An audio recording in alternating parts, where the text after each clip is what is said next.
Rise and shine. Pour yourself a cup of coffee and tune in to Good Morning Aurora. News, weather, and really cool interviews. Monday through Friday from 8 to 9 a.m. Good morning, Aurora. Good morning, Aurora. Good morning, Aurora. The time is 7:39 a.m. You are listening to Good Morning Aurora, the second largest city's first daily news podcast, and it is Tuesday, the 16th of February, 2021. Hope that you guys are having a blessed, safe, wonderful, fun, nice. Hope you're warmer than I am at the moment. The heat should kick on in this lovely office of mine here momentarily, but for the moment, I've got Treadwell to keep me warm and get me ready to go here. All right, so we've got news for you guys this morning. So first things first, yesterday was the 2-year anniversary, the tragedy of the Henry Pratt shooting.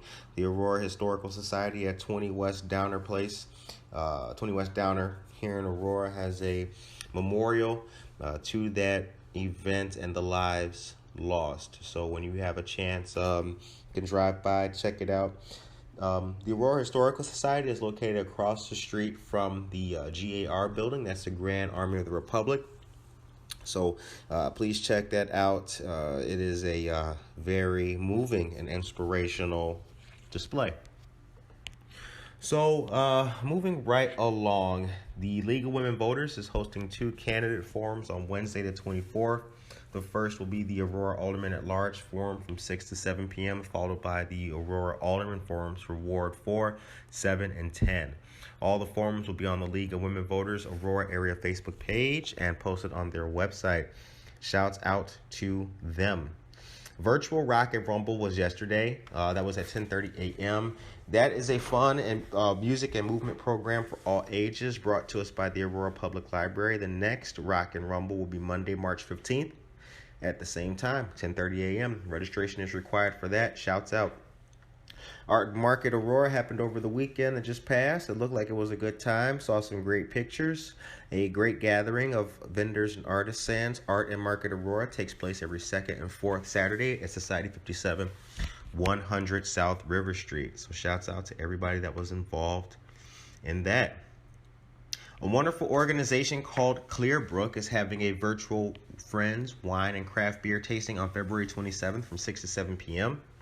Clearbrook is a home and family to over 8,000 children and adults impacted by intellectual and developmental disabilities. Get to know more about this awesome organization by visiting their website at www.clearbrook.org. This event's been shared to our Facebook, Instagram, and Twitter. And if you got Twitter, holler at us on Twitter at Good Morning Aurora. Just like that on Twitter. Shouts out, holler at us, get with us. The Aurora Regional Fire Museum currently has a great deal going on. Buy one admission ticket and get one free. Limit 1 per customer, and the deal expires June 1st. The Aurora Regional Fire Museum is located at 53 North Broadway in lovely downtown Aurora. Shouts out to the Fire Museum. Please take part in that little deal. It's really cool. Summer 2021 engineering internships with the Illinois Department of Transportation. We have posted this to our Facebook page and our Instagram as well. So check that out. All engineering majors are eligible.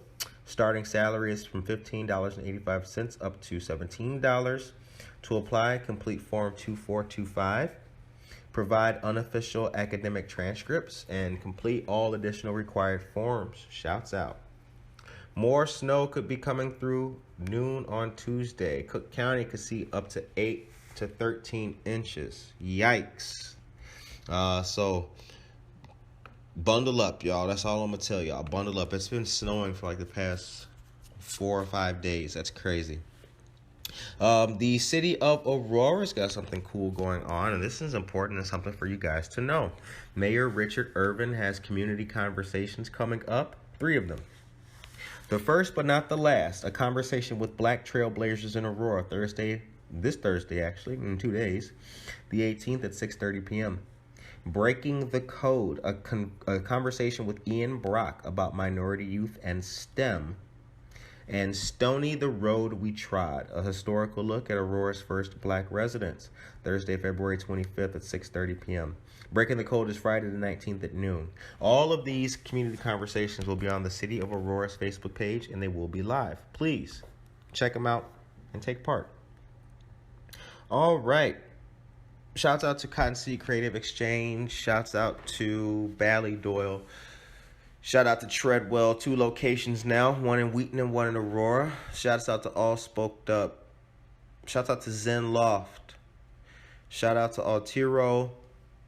And shout out to Support Techs at 1 East Benton. Check out Windy City Game Theater, Aurora Business United as well.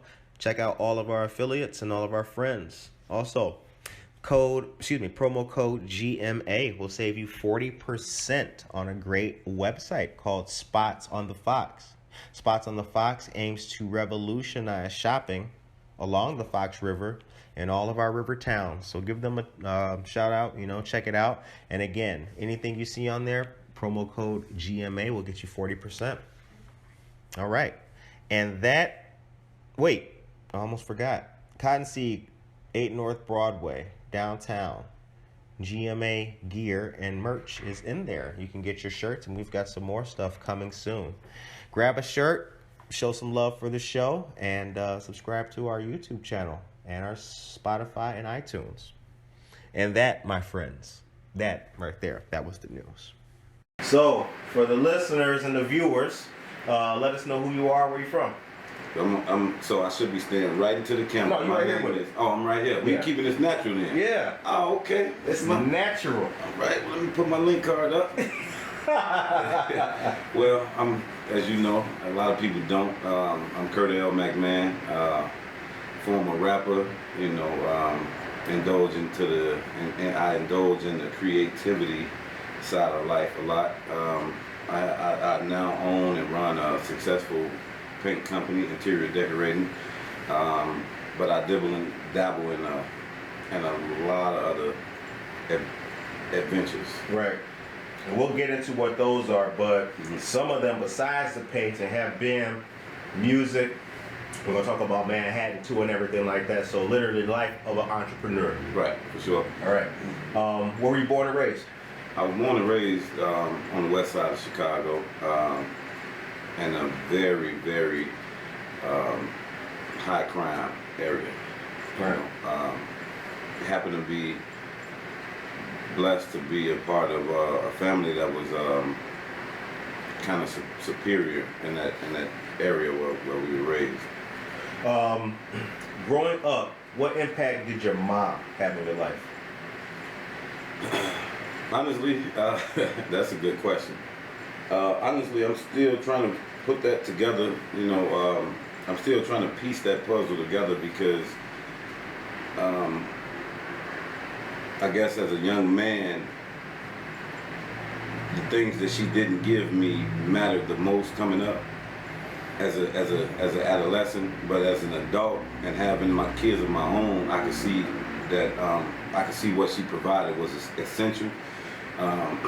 She was a single parent, and she did a lot of stuff. She made a lot of sacrifices, I'm gonna say, to make sure that I had the necessities. Everything outside of what a father could give me. What is the most important thing that a parent can give their child, in your opinion? That's also a good question, and I think I struggle with that every day. Having 4 kids, and each one of them need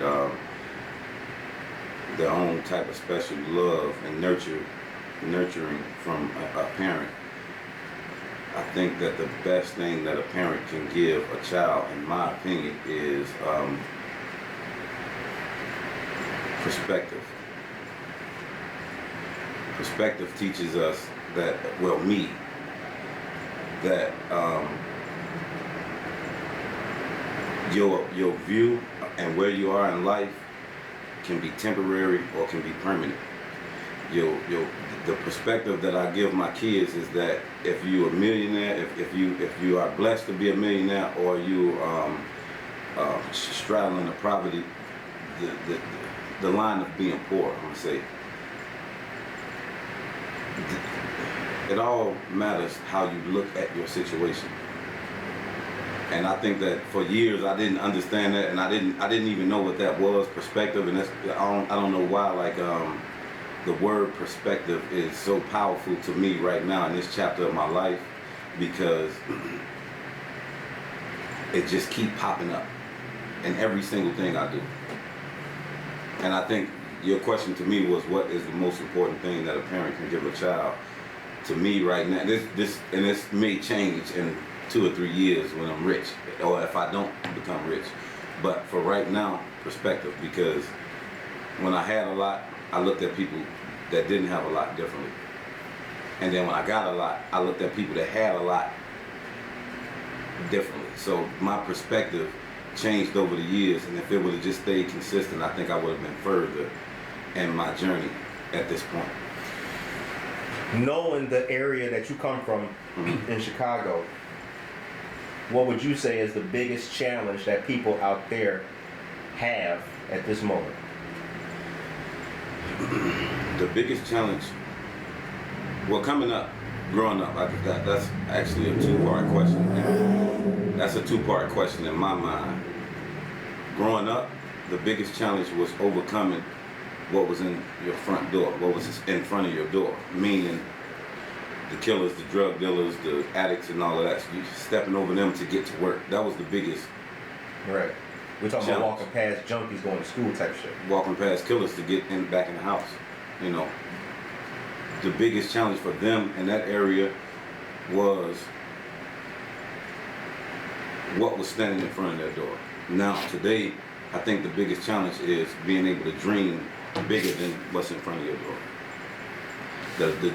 To look outside and to think that this is all that I can have is, again, perspective. It's if I can only dream far as my nose is, I can only dream inside of this box. I can only see inside of this box. Right. But if I can look past my nose and look down the street past that viaduct and say, you know what, that guy just drove by in a nice car, and it's not about monetary items and things that we can purchase. It's about what did it take for this person to get the mindset to even buy this stuff. What did it take? What was his perspective? Sure. You know, today, again, I'm gonna reiterate that the people in the area where I came up at, where I grew up in, I think the biggest challenge for them right now, and I may be wrong because I don't know every person's personal situation, but from where I stand and where I sit, it's being able to dream bigger than what's in front of your door. At first the challenge was what was in front of your door. Now it's not there no more, because it ain't people standing on, there's not people standing on the street selling dope the same way. You know, now it's on the internet and it's right. People circulating and moving around. Now the mindset needs to go to, I need to do what I have to do for my family and for the people that love me, to be able to dream bigger and put them in a bigger situation. I think that that's what drives me. When my perspective changed on that, I started reaching bigger. I started reaching higher. My perspective used to be, I want to be a known drug dealer. You know what I'm saying? Like, I want to be a famous drug dealer, and that's kind of can I cuss? We could bleep it. Moderately. I don't need to. Speak your mind, but please. Yeah, I got you.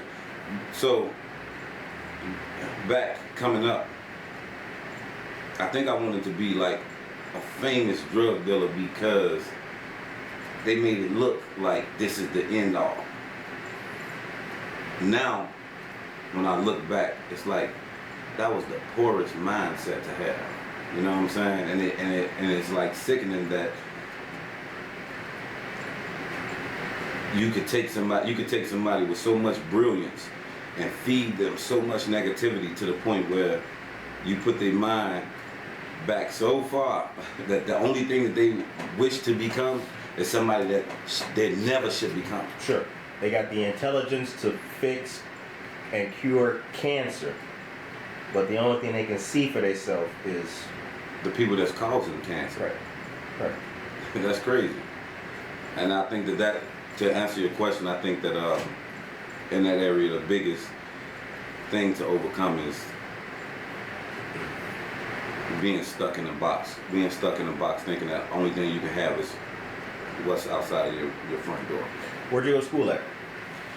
That is, I went to to school in the area where I was born in the Austin community. The Priest, as to start, didn't last there. I went to Duke Ellington for majority of my, from first to third, and then I moved to Maywood from third to fifth, moved back to Chicago, went back to Duke Ellington till 7th grade. I went to Emmett. After Emmett, I went to Proviso East, and that's where I left high school, and then a little bit moderate college. Okay. What would the Kirdale now say to the Kirdale of the post-high school era? Don't let being cool trick you out of becoming everything that you dream you can be. And it's crazy that you asked me that, because it goes back to being in an area where I grew up. You know, I looked up to guys who thought that other men who had a family and a regular 9-to-5 were lame. Corny shit, sucker shit. So in my mind, they were the cool guys, and I was trying to be cool. Trying to be cool made me not start a business that I knew could have worked when I was 16. And I had my uncle who had so much money trying to push me. And then to me, it was like, I'm about to sell out. And I'm about to do some uncool stuff, because the guys that didn't have nothing was telling me that the guys with everything were lame. Sure. So the 35-year-old me will go back and tell the 16-year-old me, don't let being cool trick you from following your dreams. I have been to your house before. I've seen your daughter rush and jump on you in a happy fashion when I've been to your house. I've had the pleasure of sitting on your couch and hearing you talk about, just a couple years ago, plans and ambitions and goals and things like that. When you wake up every day, what's the mission? What is Kirdale trying to do from a day-to-day perspective? So much is required of me on a day-to-day basis, you know. So much is required. And I get stuck a lot with getting out of bed, because, you know, upon putting your feet on the ground, you have to set your mind up to accomplish everything that you got in front of you. Day to day, my mission is to become greater than I was yesterday. Every single day, to push myself to further. That's my agenda. If I don't become rich, I become a person. So to me, and I know I sound like I'm jumping around. So to me, I take pride in people seeing my work, because I don't just paint. A lot of people just paint. I don't just paint. I create wonders. And to me, in the community where I come up in, you know what I'm saying, not a lot of people have made it. You know, a lot of people have not made it. They haven't seen the other side of being able to just live a normal life and be successful. Some people are successful but can't live a normal life because of how they obtain the riches. You know? What do you mean by that? So I know people that did a lot of wrong to become rich. Okay. So they can't live a normal life. They can't go hang out. They just can't be themselves. Sure. You know, because how they obtain what they have, killing and selling drugs and, you know, whatever. To me, being able to drive up Madison from Austin Avenue, even further back than that, even where the rich white folks is in Oak Park, from from Harlem to Halstead, and being able to see, when you came to my house, I only had one daughter and a son. Now I got 3 daughters and a son. But to be able to drive up Madison, which is so nostalgic, it has so much flavor. You know, driving up Madison is like almost like going through America backwards. You know what I'm saying? Because you have so much history just from Harlem, going through Forest Park, Oak Park, Austin community, Garfield community, all of these communities. It's like going through America backwards. Whether you're going east or you're coming west. To be able to tell my kids, I did that building, I did that building, I did that building, I did that building, I did that building, that mattered to me more than anything in the world. And I can do it. When the ball players and when the famous rappers come back to Chicago, they call me, you know, to come and do whatever they trying to build. At this point, I don't see nothing more beautiful than that. What do you take more enjoyment out of, music or residential painting? That's a hard one. They equally my passion. Equally.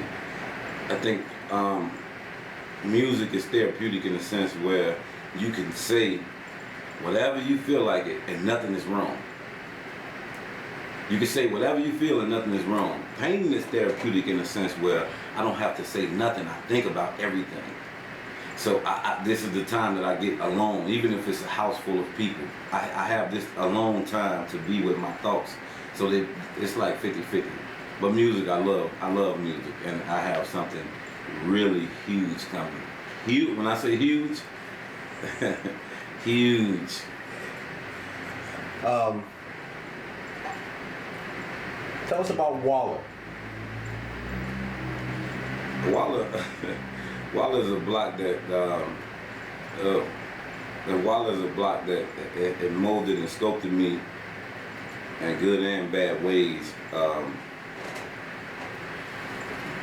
Mostly because,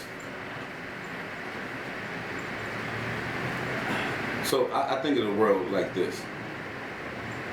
The Bible was created to give, for people that believe in the Bible and don't believe in the Bible. The Bible was created, from my perspective, to insert some type of morals in humans who otherwise would be out here like it was the Wild Wild West throughout mankind history. I get you. They had the Bible, right? Like, man, Waller, we didn't have the Bible. It was just the Wild Wild West.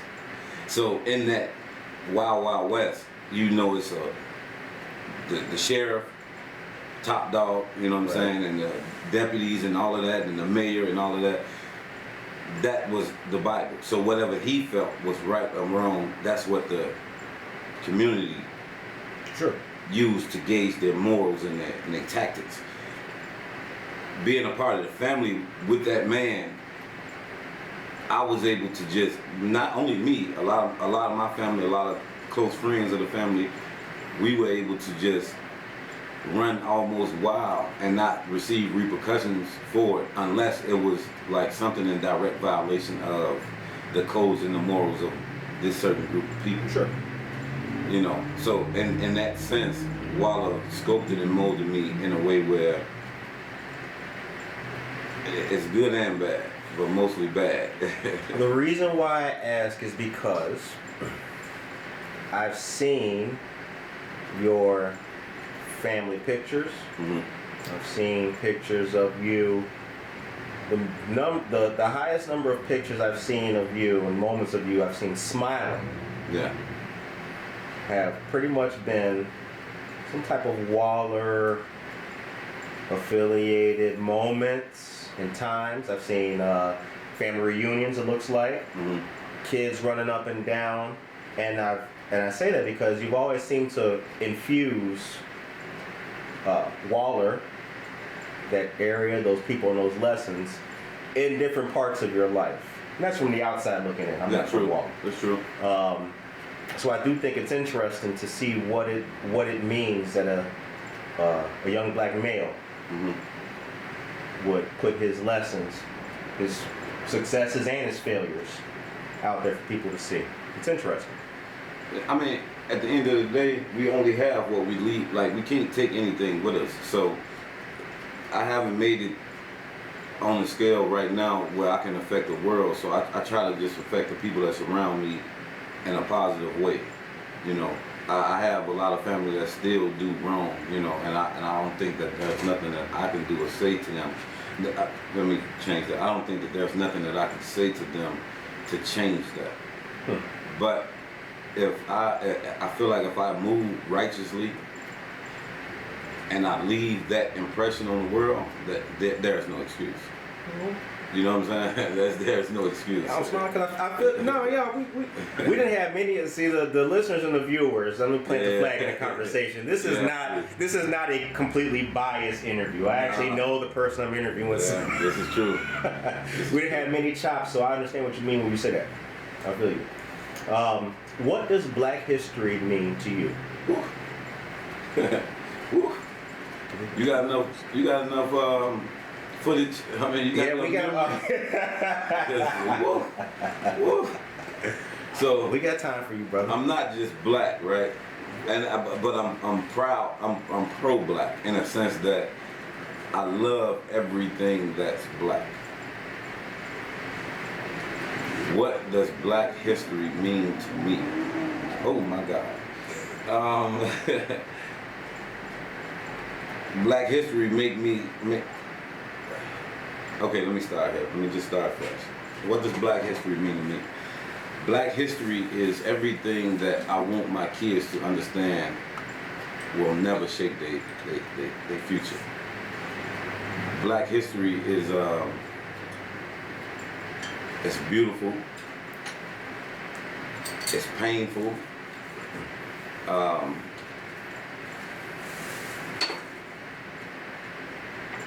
It's filled with grief. It's filled with so much education that I think that we do ourselves and our community a disservice by not celebrating it more.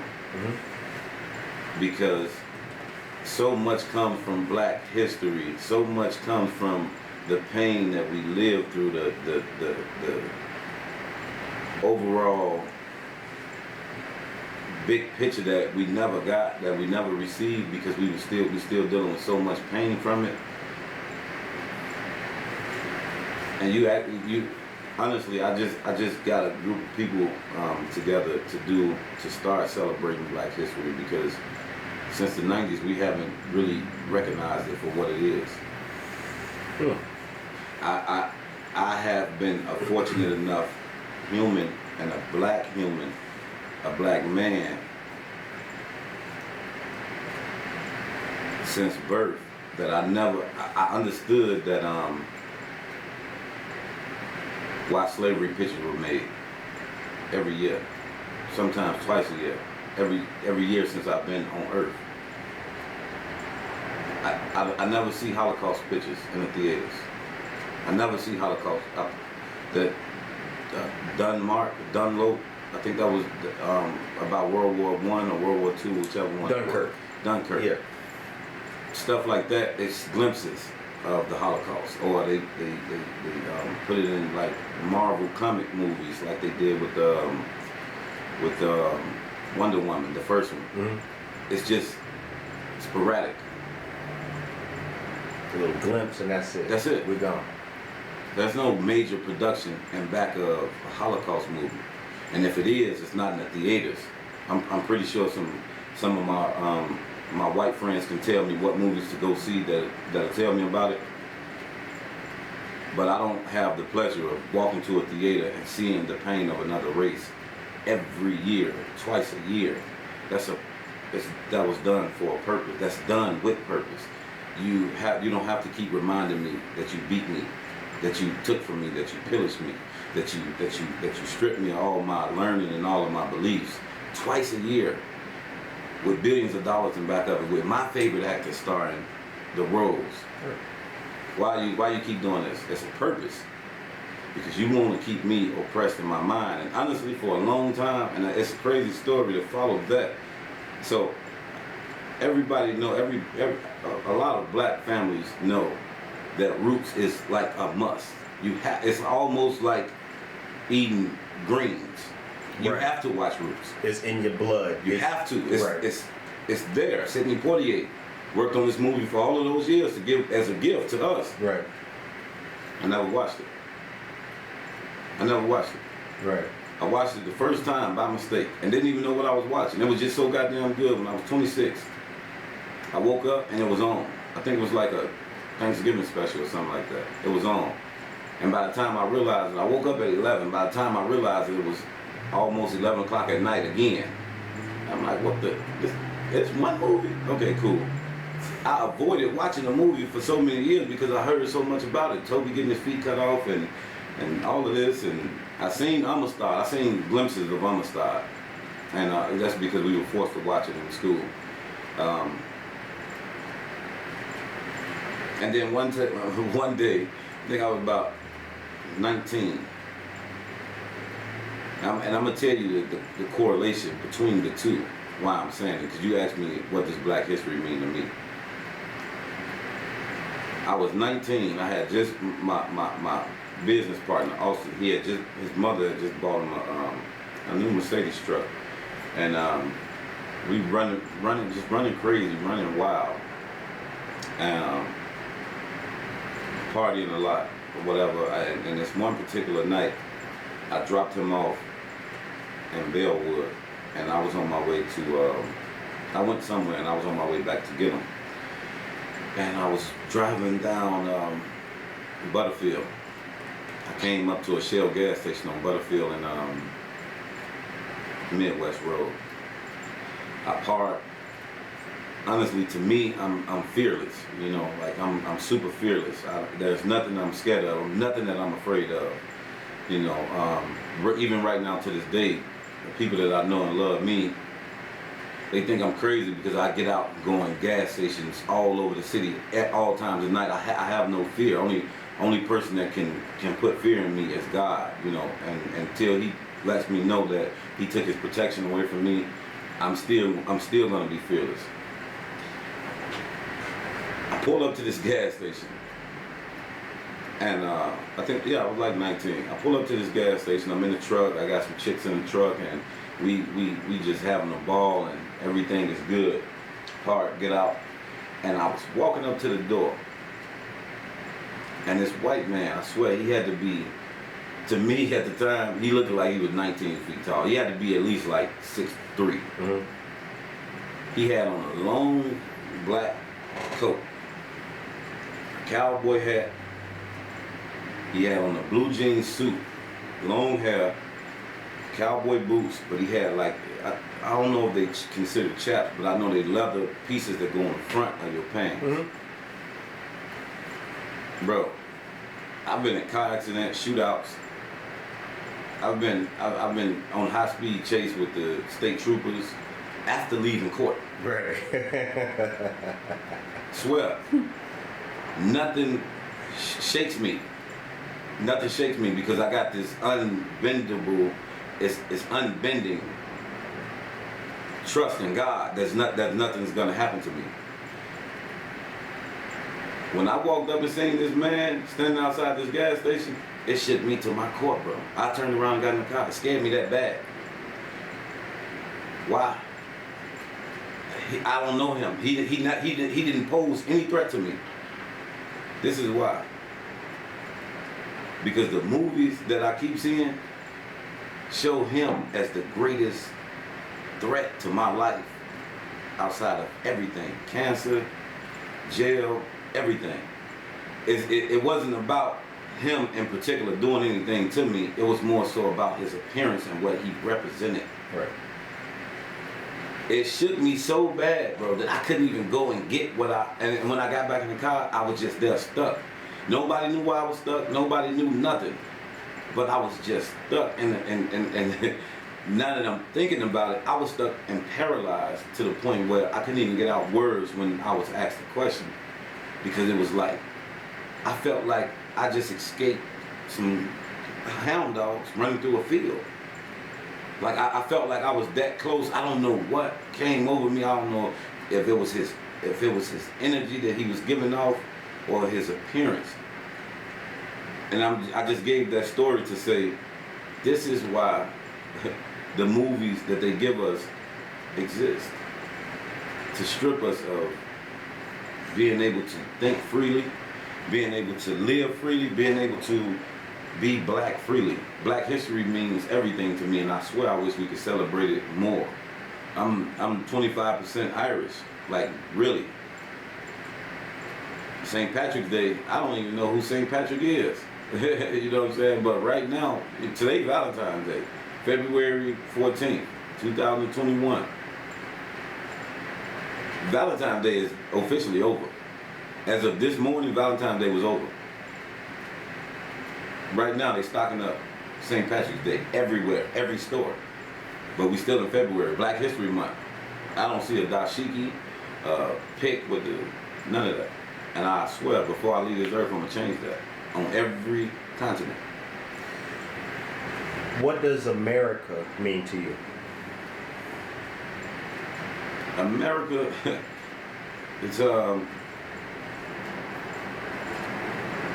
I think America is like, what it means to me is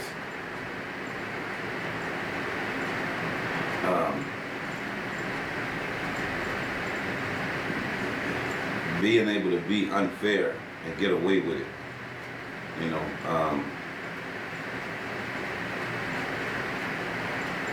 America is like a mascara. It's to the world it's great, but to the people that live here, you know, your skin, you put on makeup, you look great to everybody else. But to the people that live here, your skin, what's underneath the makeup, Shit got mad blemishes, mad. it's crazy. That's America to me. And I love it because I think me being born anywhere else, I would never get this perspective. And maybe it'll be further, it'll be heightened. Maybe. 9 times out of 10 though, I think that it would be somewhere not even fathomable to this moment, to this level that I'm on right now. Mm-hmm. And that instant, I think that America is great for a dreamer, but for reality, America is horrible. I had a person come on the show asking the same question. He said that, paraphrasing, he said, America looks good on paper. Makeup. You can put on tons and tons of makeup, and what it does is it shows an image to the person standing on the other side of the makeup, as if everything is okay and all right. But me living here and me being here, it's a horrible place. Tell us about Manhattan. Okay, so Manhattan is a bourbon whiskey, 70 proof. So I did an event last year, All-Star Weekend, Chicago. Me and my guys, we conjured up enough gauge to attempt to be great. I like that. What we did was we went and booked the biggest venue that Chicago had to offer in the vicinity of the United Center, where we knew all of the celebrities were going to be, all of the ball players were going to be. Cost us roughly $700,000 to put this event together. And Manhattan, we reached out. They reached out to us, and we wanted them to be sponsors of this event. That didn't pan out because I guess so we brought 50 Cent in with Branson, and my perspective of 50 Cent was kind of pretty off up until I actually had a conversation with him, and he did it for us for free. He did the event for us for free, where we had to go and pay rappers like the Baby $80,000 just to come through and sit down. Migos $65,000 just to walk through. Just to name a few, but Manhattan was one of the companies that was they're on the rise. They actually own by one of my guys out in Vegas, and we retain ownership of the company, some ownership, you know. But it's just a great product. It's a bourbon whiskey. It's a cherry infused bourbon whiskey, 70 proof, and it's so smooth and it's so good. And I believe in it. I don't get behind any product that I don't personally believe in. And maybe it's the Irish side of me, but that thing is good. That thing is good. That thing is so good. And honestly, like, so we involved with this product, and I wouldn't be behind it no other way because I know the history of liquors. They come up and then they go out of business quick. You know what I'm saying? Like that's the lifespan of a liquor company is pretty much like 4 years, because if no one is purchasing it, you still have this distillery, you still have this co-packing company, you still have all these obligations, so you have to continuously bring in money. But with this, if what I said was true, then I'm gonna change the narrative about Black History Month, about Black history. If I believe that about myself, and I got this product, I have to get in back of it and push it all the way, because in totality, the urban demographic of the world, which they say is small, controls the majority of the liquor. You get what I'm saying? So if I could change who tells the world what popular drink there is to drink? The people, the urban people. Right. Rappers. Oh, okay. Rappers. Rappers make liquor popular. Facts. You wouldn't know about Facts. Kirdale. You know, Kirdale was around hundreds of years before Jay-Z actually said it. Hennessy goes back to like the 1700s. Facts. Wu-Tang Clan and Tribe Called Quest was Hennessy, Hennessy, Hennessy. And in reality, all liquor is nasty. So when people tell, like, my biggest thing as far as pushing this liquor company and as far as getting this liquor known is, oh, my preference is this. Your preference is whatever that rapper told you your preference was. Facts. Because in the 2000s, 2001, you know what we were drinking? Hold on. 2001, Patron. Hold on. Just pump the brakes for 1 second. Pump the brakes. In 2001, we were drinking Grey Goose. Facts. We were drinking Armadale. We were drinking Kettle One. We were drinking all of the popular vodkas because rappers made all of these things a thing. At that time. At that time. Then we got into Patron with T-Pain. T-Pain made Patron skyrocket. Right. Right? Jay-Z even went as far as saying, Kirdale, we need in. We made y'all popular. When we got a hold of the Kirdale brand, it went up 500%. Kirdale said, no, we didn't make this for you. Right. We didn't make this for blacks. Like Tommy Hilfiger did. Same thing. Same thing. You know what Jay-Z did? He bought a liquor company. Bought Ace of Spades. Right. Direct competition with Kirdale. Right. Name me one rapper, and this is the thing. So I believe in Manhattan enough to where if I could change my demographic mindset, we can push and get paid for all of the things that we like to do. Right. Name me one rapper you seen with Grey Goose. None. Patron. None. Kirdale. None. Getting paid for saying this stuff. None. But yet my demographic makes it high. My demographic brings it from here to here. Right. I got with Manhattan, and God willing, my goal is to change the mindset of my demographic, bro. That's it. I think that if we control the market, if I'm telling you that this iPhone charger, we just gonna give it a name. This Blaze iPhone charger. If a famous rapper put that in a song, my culture gonna eat it up. We have the biggest spending dollar, but we don't spend with ourselves. That's what I'm trying to change. That's what Black history mean to me. That's why I got in back of Manhattan. That's what my legacy is gonna consist of before I go. In the time that I've known you, Everything that I can think about in my mind that you've been involved in or you pushed has been successful. For sure. You've never, in my history with you, you've never been a dude to back the wrong horse, and you've never been a brother to on some fly by night. You know what I'm saying? We're gonna do this on Monday, and by Wednesday we don't know what it was. What's the key to longevity? You have to ask me that after it's been a long time. I don't know. I think that I'm just blessed with perspective and foresight. Okay.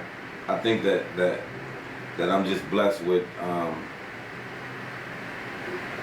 thinking outside the box. I know that's kind of cliche, and this one is too, but looking at the glass half full. I think everything that's worth losing, anything that is worth losing sleep over is worth trying. Amen. Amen. That's how Good Morning Aurora started. No, Amen. for real. That's anything facts. that's worth losing sleep over is worth giving it a shot. Every day is not gonna go our way. Every adventure is not gonna end how we dreamed it to end. But none of that matters if you never tried. Facts. Facts. No, listen, bro. I had $0 when I thought about All-Star Weekend, bro. I had literally $0. I aligned myself with some successful people, and I thought that if I could just present this in a way, I can make it happen. I literally started with $0, bro. The only thing that I had was the money for my kids' college. Imagine somebody coming to you, calling your phone, you being in a position to help, and saying, look, bro, I don't have no money, but I got an idea that in 6 months we'll be able to make $5 million, and this is what it's gonna take. That's all I did. That's all I did. Just trust and believe in me, and I'm gonna make sure that it pays off. And in 6 months, I had the world's biggest, let me stop saying we had the world's biggest celebrities, entertainers, basketball players from zero. They started from zero, from nothing to, let go 50 Cent. Let go. If it was worth losing sleep over, I'm gonna give it a shot. And even if it pan out, if it don't pan out, guess what? The lesson in it is worth more than what I could have gained monetarily from it. Because now, I know I can do that. What I'm gonna try next is finna, whoa. One of the things that I think has always been, for me, has always been a key thing to focus on people is reality, right? Yeah. So people got to get their bills paid, so they may have to do whatever, flip burgers, right? But if your dream is your dream, and even if you are flipping burgers, you need to be focused on what you're going to do. To your point, you staying up all night, not sleeping over it. What are you going to do to make that dream happen? How long are you going to flip burgers before you start trying to go to the dream? And with that being said, you and I used to work on a working ass job. A job, right? Punch in, clock off. 12 hours, 11 hours, 10 hours. Shit. Every day. Roach coach, low budget, $2 for the little pizza puff. Yeah. That now seems far away. Decades ago. Ooh. What I really want to get out of you and give to anybody, especially young brothers who may be watching this, is it's way more honorable to have a working ass job than nothing. And it's certainly way more honorable to do what you have to do to be able to do what you want to do. With that, I always been like how can I say? I've always been a dreamer. Even in my dream, I have dreams. You know. That boy sleeping dreaming. Yeah. I dream of dreams in my dream. You know. Just the other day, I was taking a nap, and all of a sudden, a whole entire song came to me. I woke up out of my dream, and I recorded, on my phone, and now I'm gonna go record it probably tomorrow at the studio. But a lot of times in life, it seems as if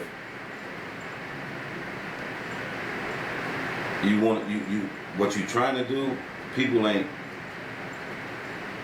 supporting you fast as you want them to. I'm gonna say that. And for dreamers, entrepreneurs, if you're up and coming anything, you have to know how it feels to work until you just can't feel your feet. To put food on the table before you ask somebody who is actually doing that for their help. You'll be a little bit more patient. That's the only thing those jobs taught me. And honestly, I became great in everything that I was doing on those jobs, and it felt good. But it was just like it's so simple. Only thing that means something to me is the wear and tear I'm putting on my body. What the jobs told me, what the jobs taught me was people cherish money that they work hard for. And you're not gonna understand that until you go through what they have to get what they have. I was a person at the time where when I dream of anything or when I try to do anything, I needed outsiders to help me. And even still now, I still need outsiders to help me. But I understand you better, and I'm not angry with you when you say I can't do it right now. Okay, perspective shows me that person probably can't do it right now because they working and whatever they have they doing is entangled in what they have going on. I worked so hard, even around that time. I worked so hard, and it started becoming like so mundane to me. And this won't work for everybody until I just said when I stepped away from it, because we were making good money. Mm-hmm. We were making good money, especially when they started that 4 days, 10 hours a day, or 4 days, 12 hours a day. And we were getting paid weekly. You know what I'm saying? So I could blow 1,000 this week, and I got 3 more weeks to make up the other thousands. Right, you know? man. Sure, go run that. I think that what it taught me and what going through those steps that you mentioned is patience, respect, humble. You know, it teaches you the basic necessities that you need to operate with, even when you do become who you're trying to become. Because right now, I understand that payroll is important, scheduling and planning is important, promptness is important. Those were tools that I couldn't teach myself becoming a breakout entrepreneur. That's a good point. And that's just it on that. That's a good point. What's up with Walla? Walla Cam, Walla TV, what's good? Well, Pete's still running Walla Cam, and I actually talked to him on my way here. Shout out to the boy Pete McMahon. Yeah, they had 200 million views, you know, and I think he's just taking the company in a different direction. I'm not over there as much as I used to be, but I understand what he's trying to do with it. And they actually launched the app. I got it on my phone. I saw the app. He actually launched the app, a platform for artists. You know, I think Pete had like a direction that he wanted, that he dreamed of taking that company to, and I see it moving from a different angle. And I you know, they're gonna be successful over there while I can. I'm just not over there as much as I used to. Right. Shouts out to black men doing anything positive, anything positive. Yeah. I will never forget. I will never in my life forget you taking me over there, man. Straight. That was. It was really good to see brothers in there, front to back, every from the and working together though. Working together, yeah. Putting together something good. So shouts out to him, Sherm, all that. Yeah, Sherm, that's my man too. Yeah, Sherm's a good dude. So what's coming? What's next? What does 2021 have for Kirdale, Manhattan, and anything else going forward? The 2021. So I know this might seem crazy. I know I'm probably gonna look crazy to your viewers. You know what I'm saying? Because I'm just so pro everything that's me. You know. But since I was about 16, I've had a reoccurring epiphany. Like, I guess like every year since I was 16 that I was gonna be successful enough to retire from whatever I was doing at 35. And I've been through a bunch of ups and downs, heartaches, upsets, setbacks. And this year, starting off, we're not even really fresh into, we just now getting into 2021. Right, you know, the second my month. 35th year on Earth, and I've been getting some of the best news and information that I've received in all 35 years of being born. Mm-hmm. And I think as an attest to what I've been dreaming of and what I've been thinking, it's starting out like everything is starting to shape up in my favor. So what the future holds, I don't know. I just know that it's gonna be great, right. And I'm gonna be able to feed a multitude of people from it, because that's my purpose, and teach a multitude of people. Like, I believe that if we banded together, not to say let's start the new Black Panthers, no, but let's start the new Black man. Right. You know what I mean? Like, right. Let's teach these kids, otherwise, who is learning from YouTube and rap videos, that's actually not, that's figment. Right. That shit is fluff. That's not even real. That's not who we are. Right. That's not how we are. Right. That's entertainment. Right. But we can't control our own communities because we too busy being entertained by the same entertainment that's entertaining the kids.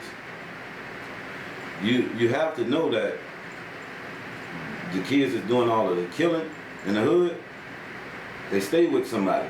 They don't have their own place. Right. They don't have their own place, but the people that run that place, they too distracted by what's going on over here to change what's going on in your son room, in your daughter room. Right. I just did a job for a lady's son out here in Aurora. We was on the east side. The son was out here in Aurora. You can look it up. He just went on a high-speed chase, killed 2 of his friends, bro. Killed 2 of his friends. This is, I don't hold anything against her, but I see what it is, what's going on back that way. The parents is being too distracted by life, and it's like that. To just go in the room and search the room. The gun that killed 2 people at a park was in your house. You have to feel something for that. Facts. You have to, that has to resonate with you. You have to directly link yourself with that emotion of what the other families are feeling. We don't do that. And I see how we don't do that, because right now where I'm at, and it's happening out here too, with the whole carjacking situation. It's probably the biggest thing that's going on in the city right now. Right. Right? Right. The rise in carjackings. Yeah. Right.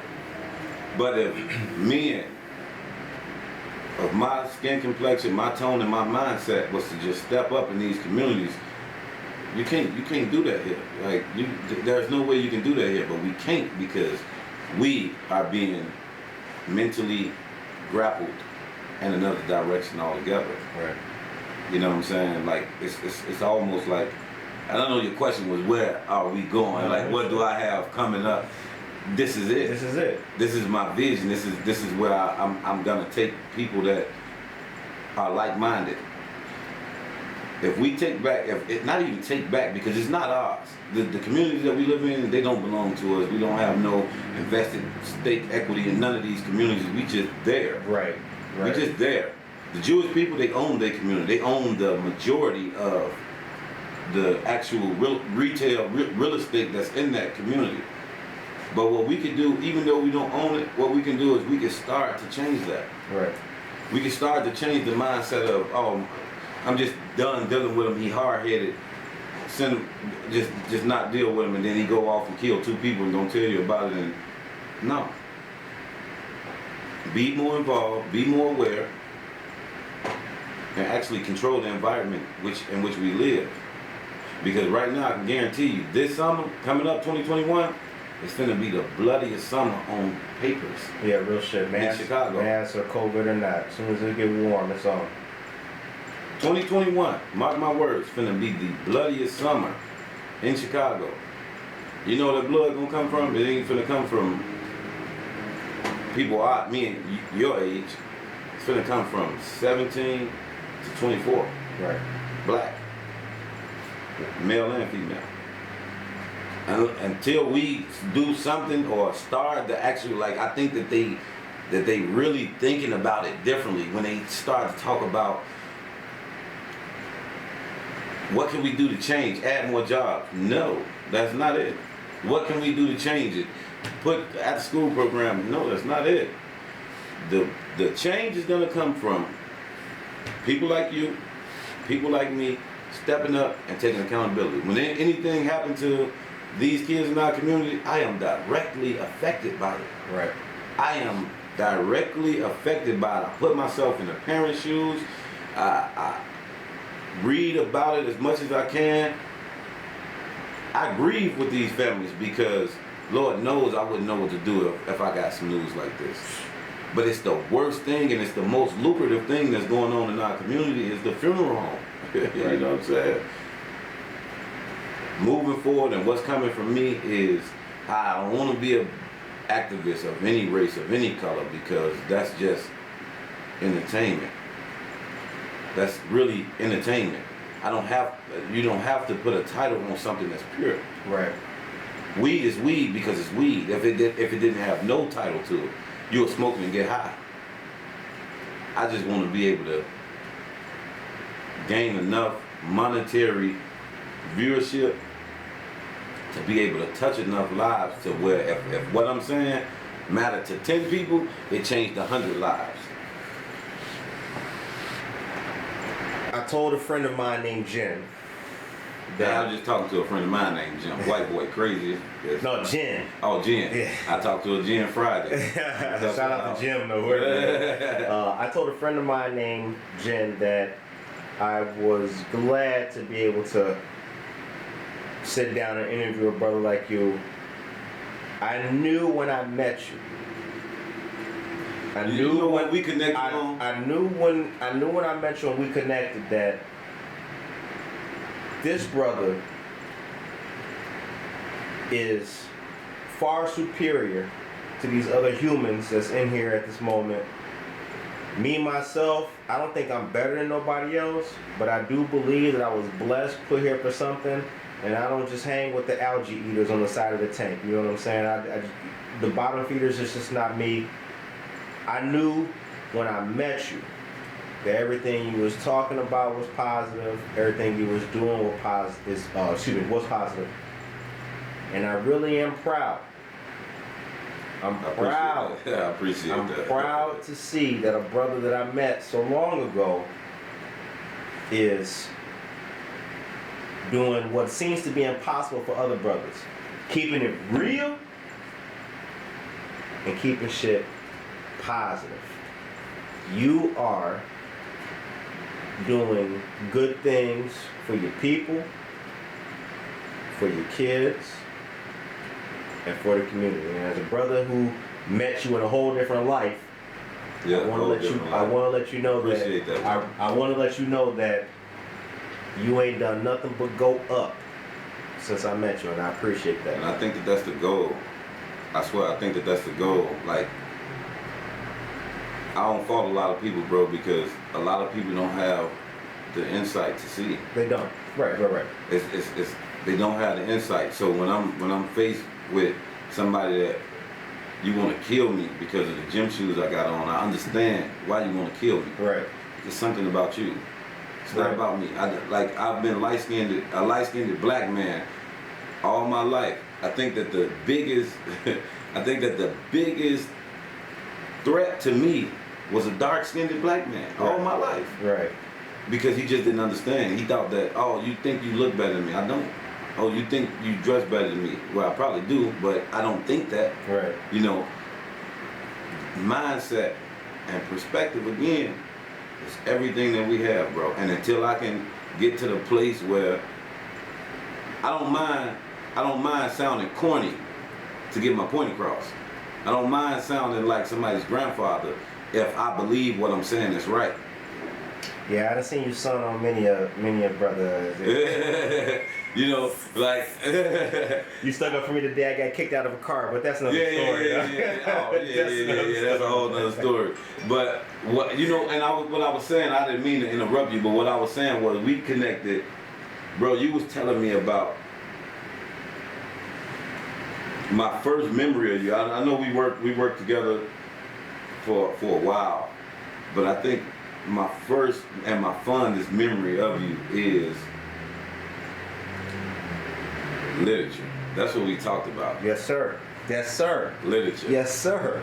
My brother. Yes, sir. Because I'm so, like I told you, and if you listening to what I'm saying, everything is real. In this sense, I knew that a lot of my history was being hidden from me. You confirmed it. You the first person to confirm it, and then there was another boy that confirmed it on something else. Right. You the first person to confirm it when you were telling me about Winston Churchill and everything that he did in the Battle of man, I forget, because it was now we talking 2000 and it was yeah. You know? Mad deep. But if you listening, you know, consistency is everything. My thing is, I never intentionally watched Roots for a reason. Meeting you confirmed that reason. Right. It's everything is a constant flow. When you got to popping to me about the literature and it was actually, I was more fond of it than you knew. I just couldn't bridge my cool at the moment. Like, man, I want you to come over to the crib so we can further this discussion because I'm so intrigued that I'm learning something that nobody I know from where I'm from can tell me. Right. Nobody. Right. It was like tasting your favorite food for the first time. Knowledge does that. Right. You gave me some knowledge in a sense that I remember the exact moment that you said the words you said. Right. Can't really put them together because as you remember, every ride home, yeah, we were long time ago. Every ride home. That was a long time ago. You know? Yeah. And I mean, and just a little update. I just seen Jerry. Were you in the car the day the fight happened? Oh yeah, he the one put you out. Man, my back hurts from working on these floors. But look, right? He's a perfect example of why he don't fit in this room. He is his own perfect example of why he don't fit in this room. Right. And wouldn't get this conversation. I don't know what you're gonna do with the footage, and every word of it I meant, every word of it I feel, because it's been the same since we first met. Right. It's never gonna change. I'm never gonna not feel how I feel about my people. I'm always gonna be a proud black man, and I'm always looking for the solution as to why so many mothers and families are crying, because we don't understand that self-hate is shit's real. It's beyond. And it's dangerous. It's beyond real when it's profitable. Right. When it's profitable, it's beyond real. If I'm trying to tell you, bro, you have to look into how far these people go to show us Black History movies. I hate slavery movies. Me too. Because when are you going to show me a movie when I got my revenge? Those don't exist. Right. Shaka Zulu was in 1979. We can't get a remake of Shaka. Like, you know what I'm saying? We can't get a remake of that. Like, come on, man. It's all done for a reason. And a lot of people, 12 they years just a slave. they don't think about this type of stuff. It's done for a reason and with a purpose. We have to find our reason and our purpose. And when one of us bring all of us together, I'm not talking about no activists, because actually Martin Luther King and all of them guys, they didn't start off activists. They just arose to the occasion. The time made the man. The time made the man, period. We don't need another Martin Luther King.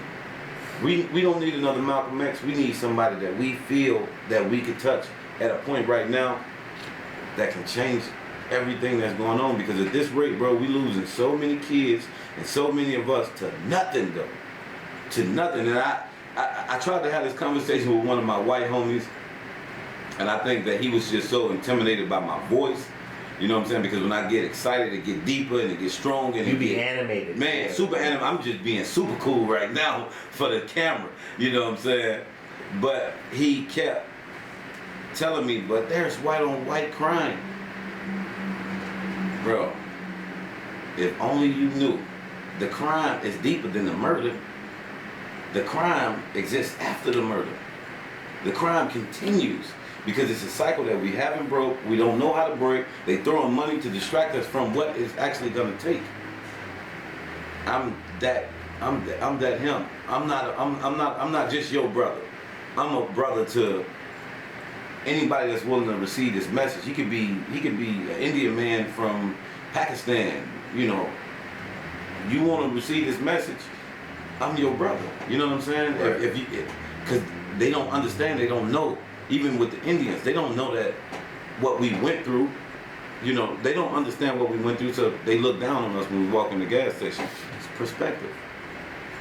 When we go into the 7-Elevens, they think that we came to steal. They don't respect our dollar, even though our dollar is powering their whole existence. Right. Willing to receive this message, you my brother. I don't, my skin tone don't make me who I am and who I'm gonna die as. I'm gonna die as the person that God sent me here to be. Bro, I'm pro-black, but I'm pro-human first.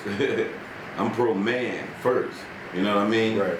We got a whole lot to try to move around and uncover and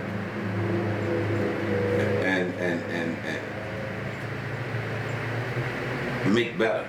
I'm gonna say that. The show ends on a positive note. Okay. What is your message to the people of Chicago, people of Aurora, and all people for Black history? My message to, you said a positive note. My message to the people that's gonna receive this worldwide, because this is not gonna just be here. Right, yeah. You're gonna put this out and this is gonna be worldwide. My message is patience and perspective. We have to have patience for each other, and we have to look from a perspective of this person may not understand what I know.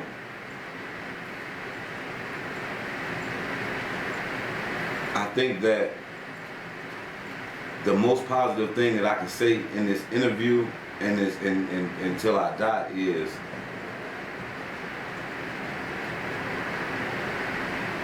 if we look at each other without judgment, not even the color of our skin or how we talk, because I only know what I know. The mind can be tricked, the heart never can be. Perspective comes from the heart. Being in a room with you, bro, I swear, it's enlightenment. I feel like I got something for it, even though you're interviewing me. I feel like I got something and I was doing all the talking. You know what I'm saying? But perspective and patience, bro. And I think that we're gonna be in a better place. I think so too. To the listeners, I hope y'all took something away from this interview. This was a very well done, well received conversation with my brother, Kirdale.